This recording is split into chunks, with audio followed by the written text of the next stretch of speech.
Bien, poursuivons donc avec le développement de cette idée. Notre Seigneur dit à Louisa, « Je viens te faire le plus grand et précieux des dons.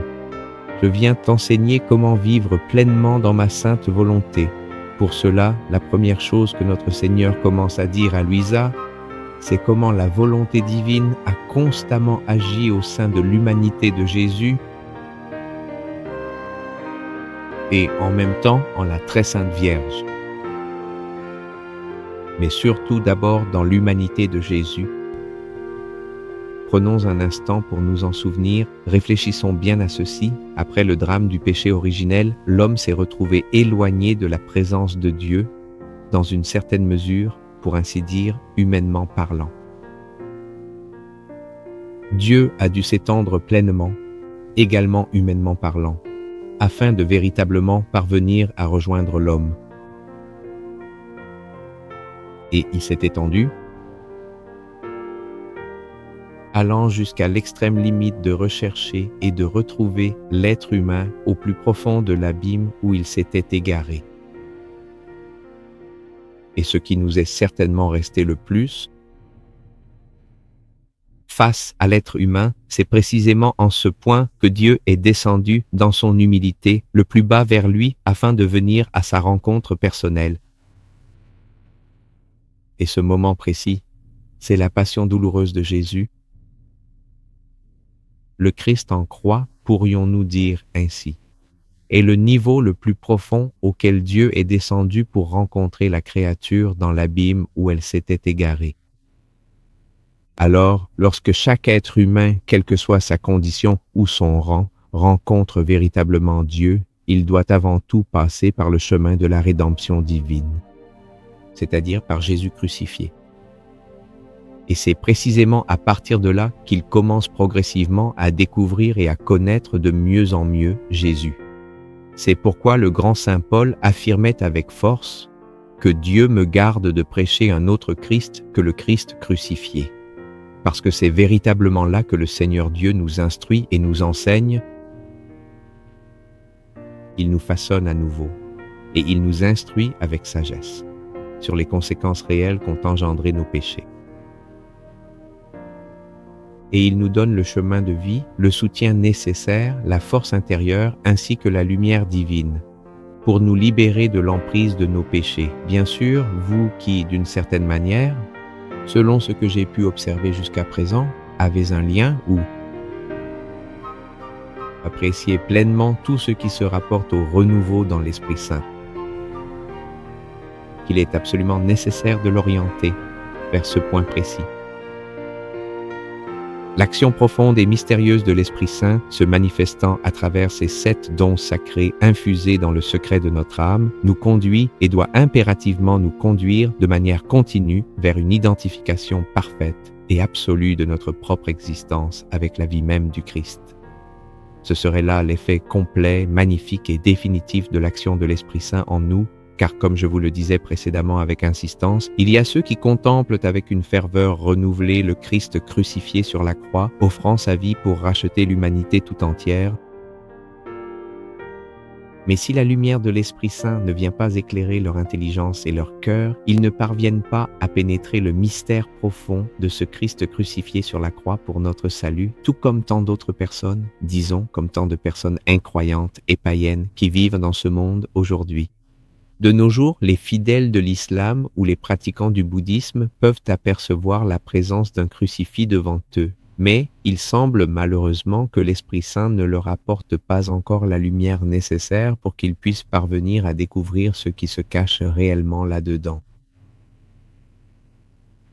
Absolument personne, absolument nul ne peut affirmer que Jésus est véritablement le Fils de Dieu, si ce n'est par l'Esprit Saint, et encore moins proclamer que Jésus a été crucifié pour le salut de l'humanité. Il est mon Rédempteur, mon Sauveur personnel, et cela n'est possible que par la précieuse grâce de l'Esprit Saint. Donc, en tenant compte de cela, la toute première chose fondamentale et essentielle que notre Seigneur enseigne à Louisa, c'est le mystère de sa passion et comment la divine volonté a agi et s'est manifestée tout au long de sa sainte passion.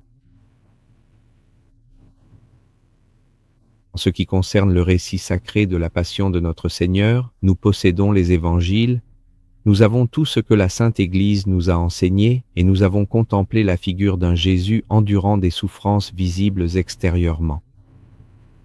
Nous avons vu les clous de la crucifixion, les épines acérées de la sainte couronne, les plaies profondes et douloureuses, le corps supplicié, entièrement déchiré et couvert de sang, tels qu'ils sont représentés avec une grande précision sur les statues sacrées.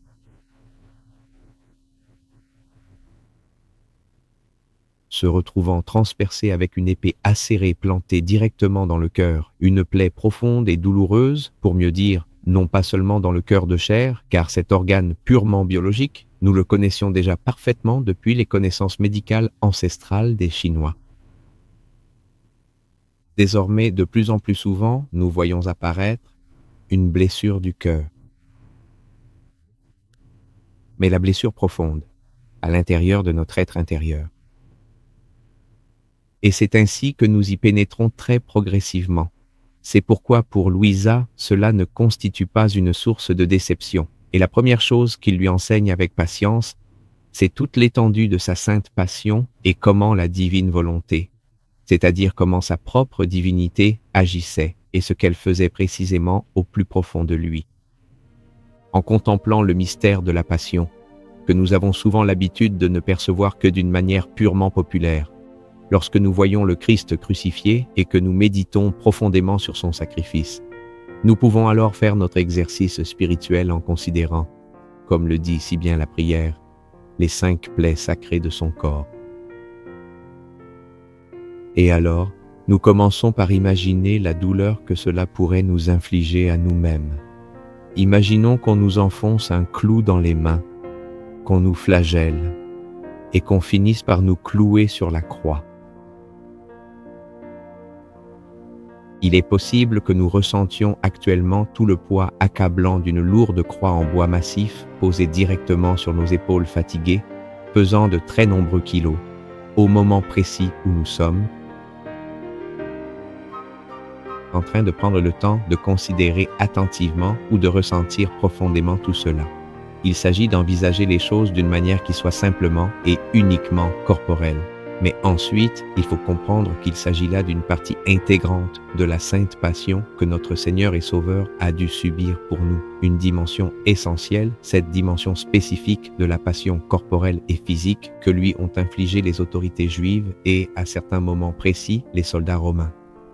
Je dirais donc avec certitude que cette passion douloureuse, envisagée dans cette dimension particulière de la souffrance, faites bien attention, dans cette dimension, aucun de nous ici présents n'y a participé.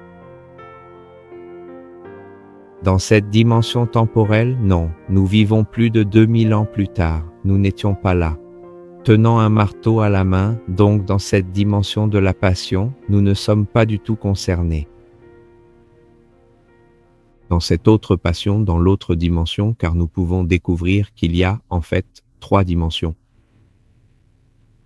Dans cette autre partie, dans la plus intérieure de toutes, eh bien, dans cette zone intérieure, là oui, j'ai véritablement participé, c'est ici, ce cœur vibrant, ce cœur que les autres hommes disent aimer tant, mais que ces mêmes hommes ne reçoivent finalement qu'avec une profonde ingratitude et une indifférence totale, malgré tout ce que cela représente.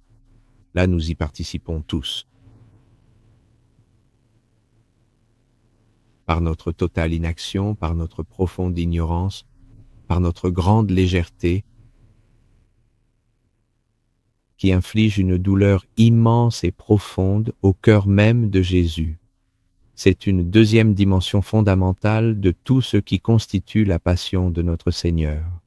Quant à la passion corporelle que les Juifs lui ont infligée, cette douloureuse épreuve physique a duré une durée de 24 heures. La dimension profonde de cette passion intérieure que nous lui avons infligée, chacun d'entre nous personnellement, a duré 33 ans tout au long de sa vie terrestre, plus les 9 mois qu'il a passés dans le sein virginal de la très sainte Vierge Marie, et, tout comme nous le constatons, après les 33 ans aussi, cette seconde passion, cette seconde dimension, c'est encore nous qui la causons, chacun de nous, par nos propres manquements et nos offenses. Mais il existe également une troisième dimension. Cette mystérieuse troisième dimension spirituelle est celle qui demeure encore totalement méconnue de la plupart des hommes et que notre Seigneur enseigne patiemment à Louisa en lui révélant qu'elle a réellement existé depuis le commencement des temps. En effet, afin de lui apprendre à vivre pleinement dans la divine volonté. Il était nécessaire de lui enseigner, au cœur de la passion, comment agissait la volonté de Dieu dans la passion.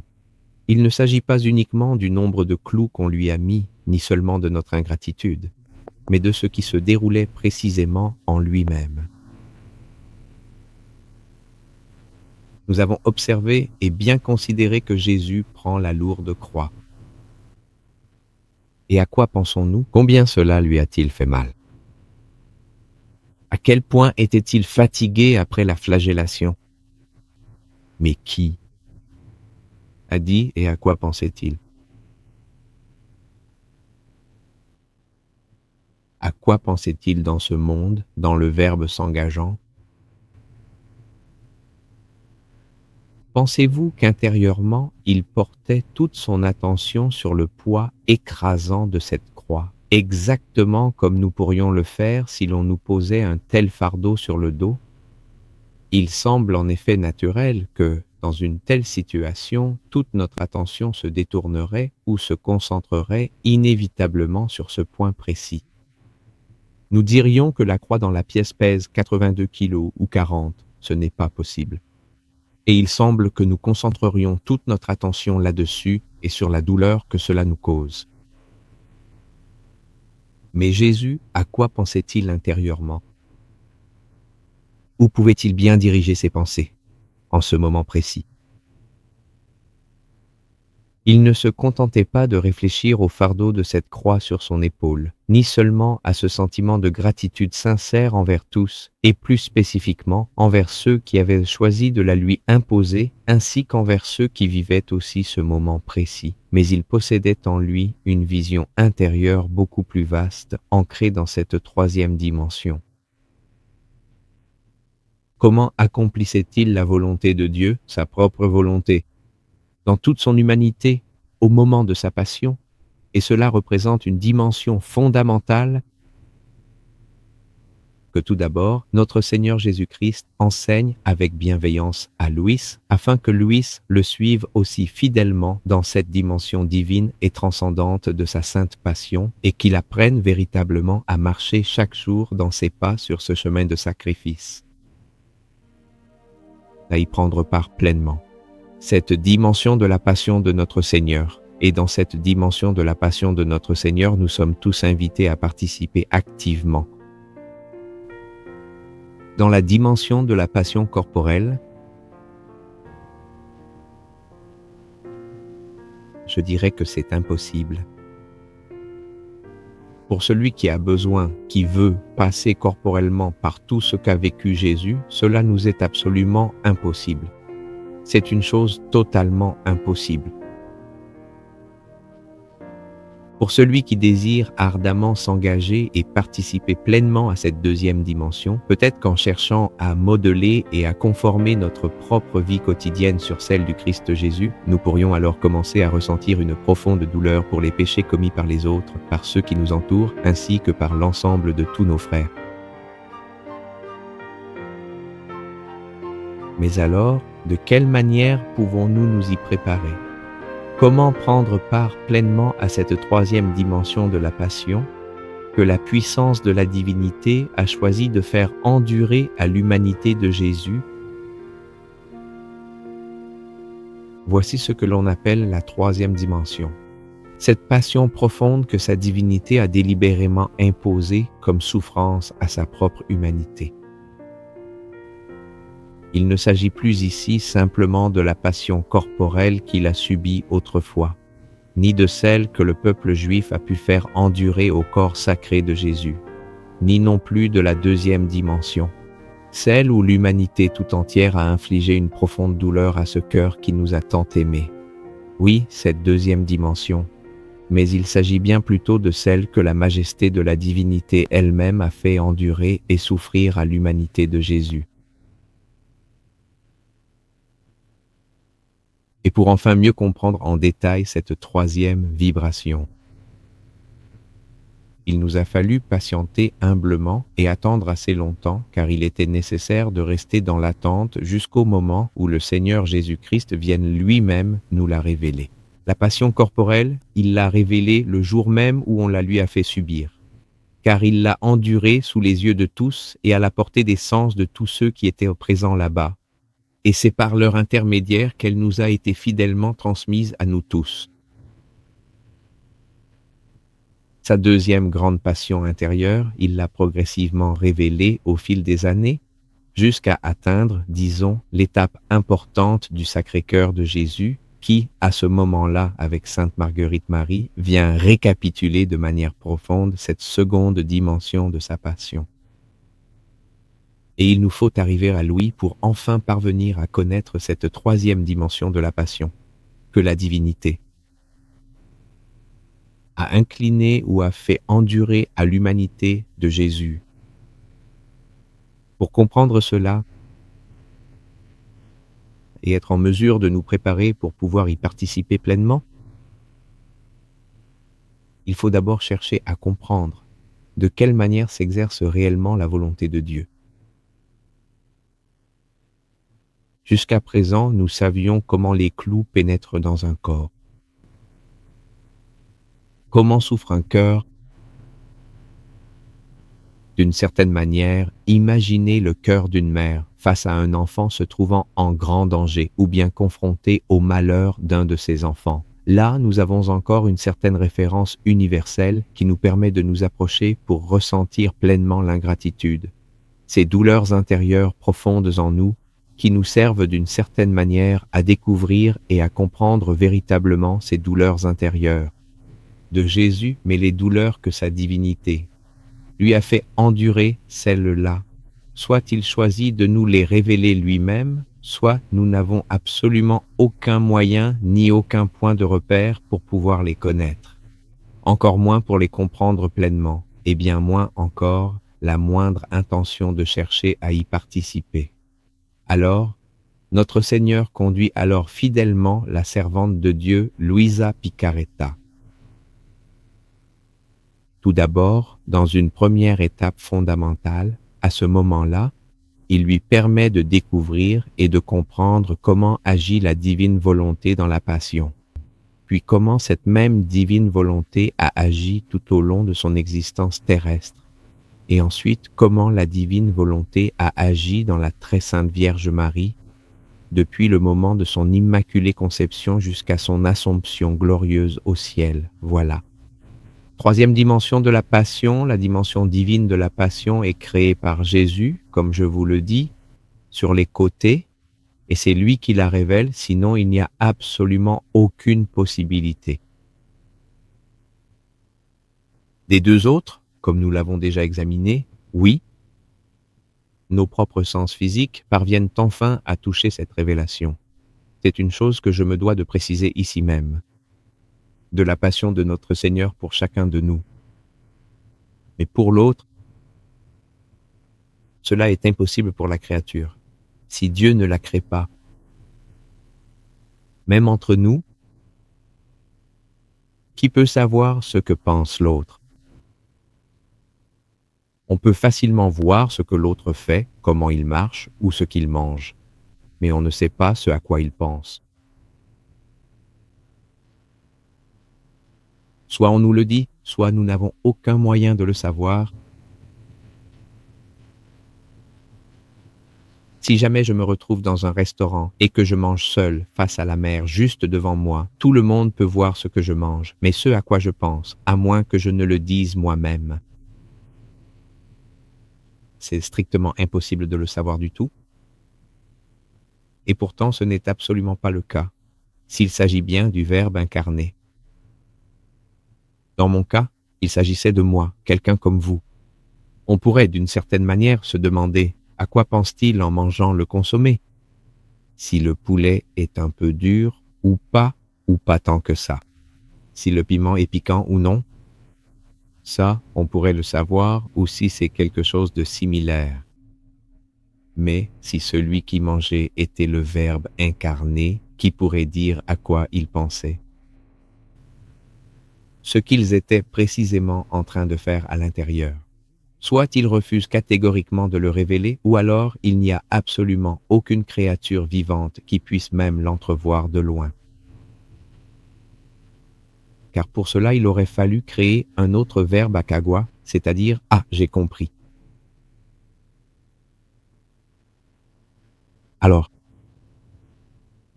cette troisième dimension de la passion de notre Seigneur est que sa divinité a influencé. Notre Seigneur enseigne à Luisa comment cela s'est passé et acquiert des dimensions divines. Et ici, par exemple, en cherchant à bien comprendre comment agit précisément la volonté de Dieu et comment elle a agi concrètement dans l'humanité de Jésus, nous allons découvrir ensemble des choses que vous savez déjà, comme la réalité de l'universalité de la passion de Jésus. Mais alors, on peut se demander de quelle manière il est possible que Jésus ait véritablement sauvé toute l'humanité, et absolument chacun d'entre nous. Ah, eh bien cela devient tout à fait simple, car sa divinité agissant pleinement dans son humanité, les actes que son humanité accomplissait au sein de sa divinité, les souffrances que Jésus vivait dans sa divinité, étant sans cesse vivifiées par sa propre divinité, voilà que tout cela acquérait alors les modes d'action infinis de la volonté divine. Et l'un de ces différents modes est l'universalité, tandis qu'un autre est celui de l'unividuité, un tout autre pour l'éternité. Un autre aspect essentiel concernait la sainteté divine. Et tout cela entrait alors en ligne de compte, parce que sa volonté divine se met en jeu dans tout ce qu'il fait dans son humanité. C'est précisément pour cette raison qu'il nous a sauvés chacun d'entre nous, parce que sa divinité et sa volonté divine, agissant au cœur de son humanité, accomplissaient des actes universels ainsi que des souffrances universelles, qui nous atteignaient tous avec une valeur infinie. C'est exactement ce que l'on définit comme étant le pré-salutisme. Une autre des caractéristiques fondamentales ou qualités de la manière d'agir de la divine volonté est que absolument tout ce qui s'accomplit en elle, que ce soit de la part de Dieu ou de la part de la créature, demeure perpétuellement en acte de se faire. Sans jamais rien perdre, absolument aucun seul des effets qu'il a véritablement produits, comme le soleil. Dieu n'a pas besoin de créer un soleil chaque jour. Il est en acte de donner sa lumière et sa chaleur à toute la terre et à toute la nature depuis qu'il a été créé. Par conséquent, tout ce qui s'accomplit dans la volonté divine reste toujours en acte de se faire tout en conservant ses effets, sans jamais s'épuiser en rien d'autre. C'est précisément pour cette raison que Jésus a pu nous racheter tous dans notre vie et continue de nous racheter à cet instant même. Et en cet instant même, nous pouvons continuer à recevoir continuellement l'intégralité des effets salvateurs, des actes rédempteurs de Jésus et de la sainte passion de notre Seigneur Jésus.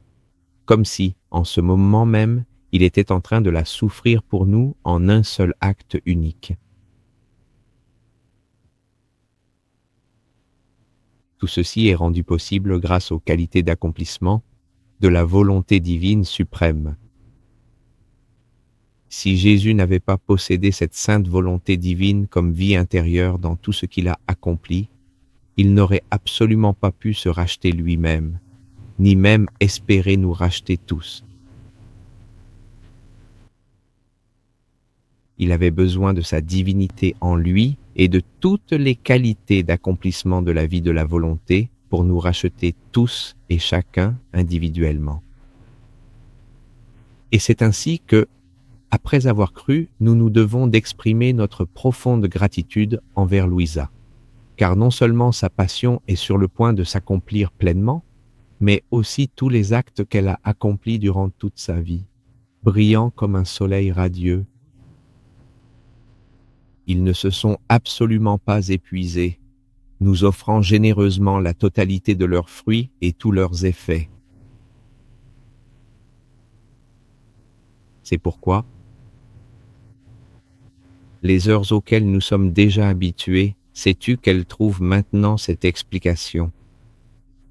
Quoi de plus simple que les prêtres qui aujourd'hui, dans la dernière série, Jésus se place? Parce que s'ils se placent, ils prennent de ce qui est en acte de se faire. Il ne s'agit pas seulement de ce qui s'est passé de manière purement humaine et historique il y a 2000 ans, mais comme tout ce qui s'est passé à cette époque a été accompli dans la divine volonté, cela est perpétuellement en train de se réaliser et de s'accomplir. Le prêtre puise alors directement et spirituellement dans cet acte sacré qui est en train de se faire et d'une certaine manière, comme je l'ai dit dans cette expression, il le dépose et l'insère délicatement dans les espèces sacerdotales. Ainsi, comme Jésus est précisément en train de le faire en cet instant, il n'y a absolument aucune difficulté, aucun obstacle ni le moindre inconvénient pour que cela soit consacré et que l'hostie devienne véritablement son corps sacré. Lui soit pleinement et entièrement consacré. Et alors, une autre de ses très grandes qualités, agir selon la véritable volonté de Dieu, est le fait de multiplier sans cesse autant d'actes, considérablement autant d'actes pour chacun d'entre vous personnellement dans votre vie. Nous voyons encore cela aujourd'hui. Je tiens à déclarer que ce pacte est unique, une seule et véritablement unique dernière scène, un seul, ceci est mon corps. Afin que cela soit multiplié autant de fois pour chacun d'entre vous tous, et dans le cas du sacrement, alors il faut comprendre que cette qualité d'agir absolument unique et propre à Dieu, qui consiste à multiplier autant d'actes que l'on peut le souhaiter à partir d'un seul et unique petit geste initial, a véritablement permis à Jésus d'avoir la pleine capacité ainsi que la possibilité infinie, au sein même de sa sainte volonté divine, de multiplier l'intégralité de sa vie terrestre pour chacun des petits actes qu'il a pu accomplir tout au long de son passage ici-bas. Imaginez un instant l'immense multitude de créatures qui auraient pu apparaître et venir à la lumière de ce monde en cet instant précis. Ainsi, il en résulte que chacun d'entre nous possède en vérité un Jésus tout à fait complet et entier, uniquement pour lui seul, pour son propre salut et pour lui-même. Ce n'est pas un Jésus partagé, c'est avant tout un être humain exceptionnel. Lorsqu'on regarde l'ensemble de ses œuvres, comme ici, il n'y a qu'un seul José Luis, un seul et unique artiste pour nous tous. Non, je ne peux pas me multiplier 80 fois pour que chacun de vous puisse m'avoir à ses côtés. Mais dans la divine volonté, Jésus, avec sa divinité agissant dans son humanité, a eu le pouvoir de réaliser cela de manière naturellement divine. Alors il s'est ainsi multiplié pour nous tous. Il a ainsi multiplié et étendu l'essence de sa vie et sa passion en autant d'exemplaires qu'il y aurait de créatures à travers les âges, de telle sorte que chacun d'entre nous possède désormais un Jésus tout entier devant soi, à sa pleine et entière disposition à chaque instant de son existence. Il en est de même lors de la célébration de l'Eucharistie. Nous nous préparons à recevoir la Sainte Communion, et il ne s'agit pas simplement que chaque personne reçoive une partie. Il ne s'agit pas d'un Jésus pour tous, mais nous recevons plutôt un Jésus pleinement complet pour chacun. Ce n'est pas que toi tu reçoives un doigt, moi un autre et un autre un pied. C'est tellement évident. Alors, pourquoi ces choses si évidentes que nous connaissons déjà? Tout comme nous voyons que la vie de Jésus se multiplie et se diffuse dans le Saint-Sacrement de l'autel selon la multitude de notre nombre, ainsi, par la vertu de sa divinité, il s'est multiplié par un mystère profond autant de fois qu'il existe de créatures, de telle sorte que chaque être humain peut ainsi recevoir une incarnation unique du Verbe pour lui seul. Puis-je obtenir un code 7F de ma mère parce que un peu de décoloration de la carte mère. et il a ainsi passé une période de 9 mois au sein très pur de la très sainte Vierge. Voilà tout ce qu'il y a à dire, tout simplement. Alors, et cela peut se passer ainsi tout au long de votre vie entière, et ensuite continuer avec toi. Cela produit de nombreux effets et des conséquences profondes pour nous réveiller, pour voir véritablement qui est Jésus. Pour nous réveiller, maintenant, vous avez la présence du Verbe incarné parmi nous, afin que l'Esprit Saint agisse pleinement. Vienne accomplir la promesse de Jésus, celle qui devait nous conduire vers toute la vérité. Cela signifie, en d'autres termes, à tout le Verbe incarné, car la vérité suprême, c'est la pleine incarnation du Verbe. Alors, en nous réveillant chaque matin, avec la connaissance profonde de la manière dont agit et a agi la sainte et divine volonté de Jésus, nous nous réveillons enfin, nous ouvrons vraiment les yeux de notre âme pour savoir qui il est en vérité. Mon doux Jésus, ce Jésus infiniment bon qui est tout à toi, un seul et unique, totalement complet pour toi, une incarnation nouvelle, rien que pour toi. Comme je vous le dis, moi, tout l'amour avec lequel il s'est incarné, rien que pour toi. Une existence tout entière consacrée à Jésus, uniquement pour toi. Vécue avec les qualités de la volonté divine qui veut te faire vivre, la tienne. Une enfance de Jésus, vécue dans la divine volonté qui est en train de te faire vivre, rien que pour toi. Et nous pouvons parcourir toute la vie de nos enfants et arriver à la passion, et une passion de Jésus, dans ces dimensions divines dans lesquelles nous pouvons continuer à nous plonger tous les deux. Souffrir, c'est seulement pour toi et rien que pour toi, pas seulement à cause de toi, mais uniquement pour toi. Et lorsque tu rencontreras celui-ci, Jésus qui est rien que pour toi, le tien. Là, tu trouveras le Jésus universel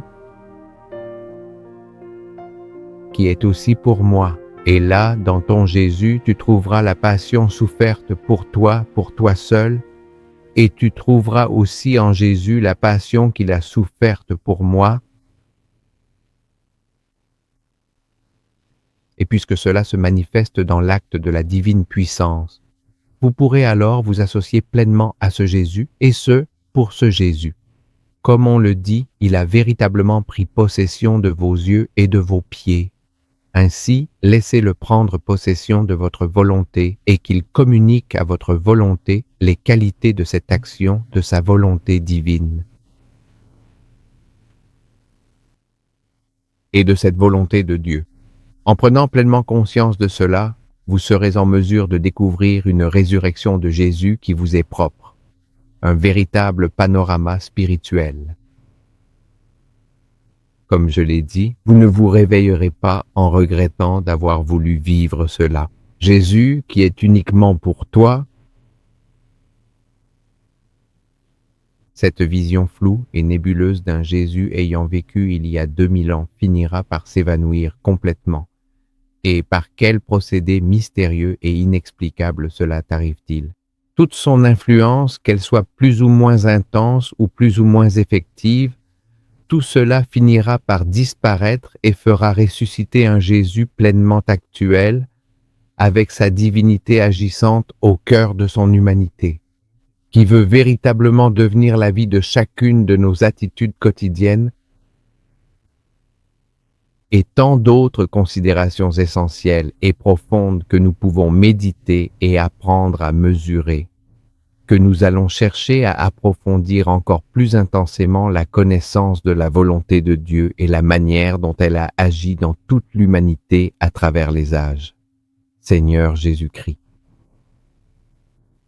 Comme vous le voyez ici, pour faire une parenthèse, il parle de la volonté agissante de Dieu, et non pas de ses dispositions, mais bien de la volonté de Dieu. C'est tout à fait clair ainsi. Mais nous allons déjà plus profondément dans les détails.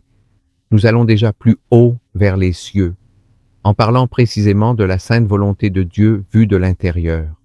Et cette immense passion, cette troisième dimension de la passion que Jésus a souffert pour l'humanité, du moins pour nous, c'est précisément elle qui lui a conféré toute sa divinité. Et c'est cette passion ce qui a fini par lui causer non pas une seule mort, mais des millions et des millions de morts. Mais il ne s'agit pas ici de la mort à laquelle nous sommes tous habitués à penser, c'est-à-dire la séparation entre l'âme et le corps physique. Cet instant où le corps demeure là, inerte, et nous disons alors, il est mort, il est resté sans vie. Ce corps gît ainsi simplement parce que l'âme ne nous tourmente plus. Ce qui est resté sans vie, c'est le corps, et c'est cela que nous comprenons comme la mort. Et pourtant, lorsque nous parlons souvent de la mort de Jésus, il semble souvent que nous ne fassions référence seulement à cette mort sur la croix. Oui, certainement. Mais il y a également d'autres formes de mort que Jésus a endurées, du fait de la présence de sa divinité, au sein même de son humanité. Parce que, en quoi consiste réellement la mort? Non, celle où les victimes ne se ressemblent pas. Pour le dire de manière beaucoup plus simple, lorsque la vie ne parvient pas à trouver la vie qu'elle désire, elle finit par subir une mort inévitable. Une vie toute divine. Dans l'existence même, au sein de la volonté divine, il désirait retrouver sa propre vie. Dans le caractère profond de la créature, dans notre propre caractère.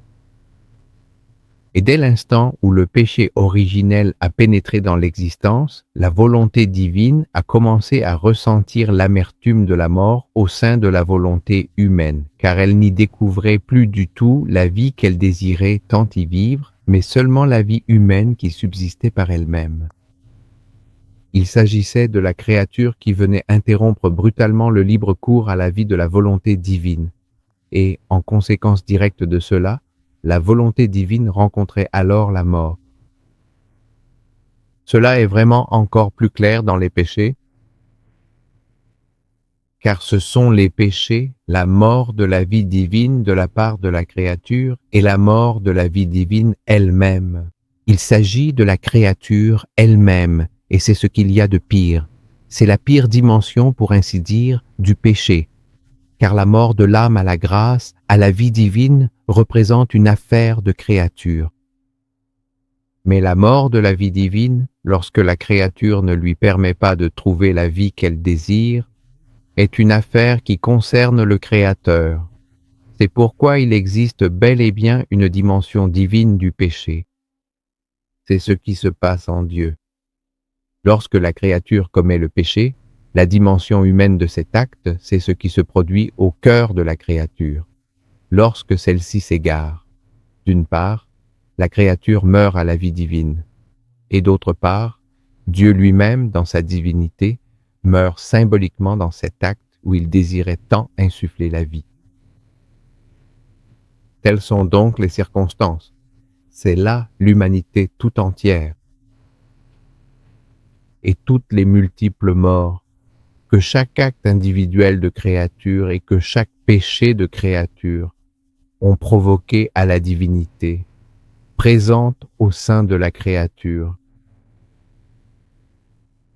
Et il faut comprendre que Jésus a dû endurer ces différentes formes de mort. C'est une dimension de son sacrifice pour laquelle ici il nous est nécessaire de faire appel à une imagination plus profonde pour bien saisir ce moment. Que l'Esprit Saint nous éveille, qu'il nous aide à bien comprendre exactement de quoi nous parlons.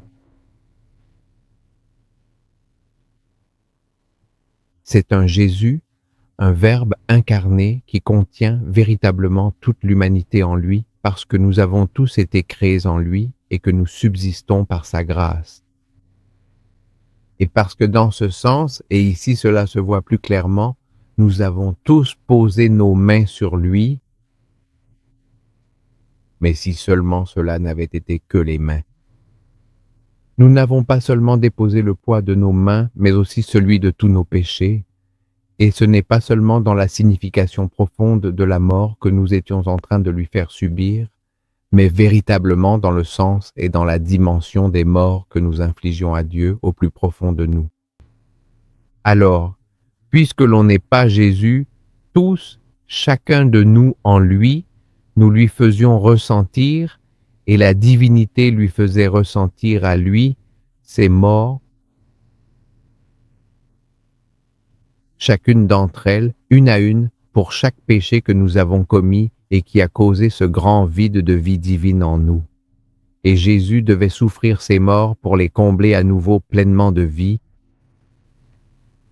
et les laisser à disposition de nous, et pour chaque péché et pour chaque acte mauvais que nous avons commis de notre part. Alors, cette dimension spirituelle dont je vous parlais, que nous devons posséder, une forme d'imagination sainte venant de l'Esprit Saint, est bien plus vaste et infiniment plus douloureuse que la première dimension corporelle, et que cette seconde passion de la gratitude et de la foi. C'est la troisième passion qui est la divinité, et son humanité tout entière souffrait de façon divine pour nous racheter tous et pour refaire tout ce que l'homme avait si mal fait. Et en lui, l'œuvre sacrée de Dieu le Père resterait parfaitement accomplie, totalement complète.